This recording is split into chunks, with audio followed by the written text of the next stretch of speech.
Misinformation చాలా పెద్ద ప్రాబ్లంగా మారింది. అందుకే యూకే గవర్నమెంట్ ఈ మిస్ఇన్ఫర్మేషన్ కంబాట్ చేయడానికి మీడియా లిటరసీని స్కూల్స్లో ఇంట్రడ్యూస్ చేస్తుంది. సో స్కూల్ స్టూడెంట్స్ అసలు ఫేక్ న్యూస్ ఏంటి, రియల్ న్యూస్ ఏంటి ఐడెంటిఫై చేయడానికి ఈ మీడియా లిటరసీ చాలా యూస్ఫుల్ అవుతుంది. సో ఇక్కడ న్యూ కరికులం వచ్చేసి ఇంగ్లీష్ క్లాసెస్ ద్వారా వాళ్ళు న్యూస్ పేపర్ ఆర్టికల్స్ని అనలైజ్ చేస్తారు. అండ్ అదే కంప్యూటర్ క్లాసెస్ ద్వారా వాళ్ళు ఏ వెబ్సైట్ ఫేక్, ఏ వెబ్సైట్ రియల్ అని ఐడెంటిఫై చేస్తారు.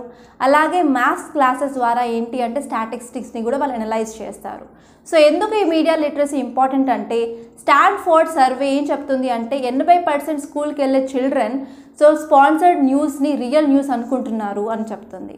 సో ఇదే తరహాలో వేరే దేశాలు కూడా మీడియా లిటరసీని ఇంప్లిమెంట్ చేశారు.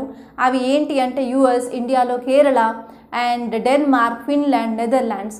ఈ స్టెప్ వల్ల ఏంటి అంటే మిస్ఇన్ఫర్మేషన్ని కంబాట్ చేయొచ్చు. అదేవిధంగా హెల్దియర్ ఇన్ఫర్మేషన్ ఈకోసిస్టమ్ని ప్రమోట్ చేయడానికి యూజ్ అవుతుంది.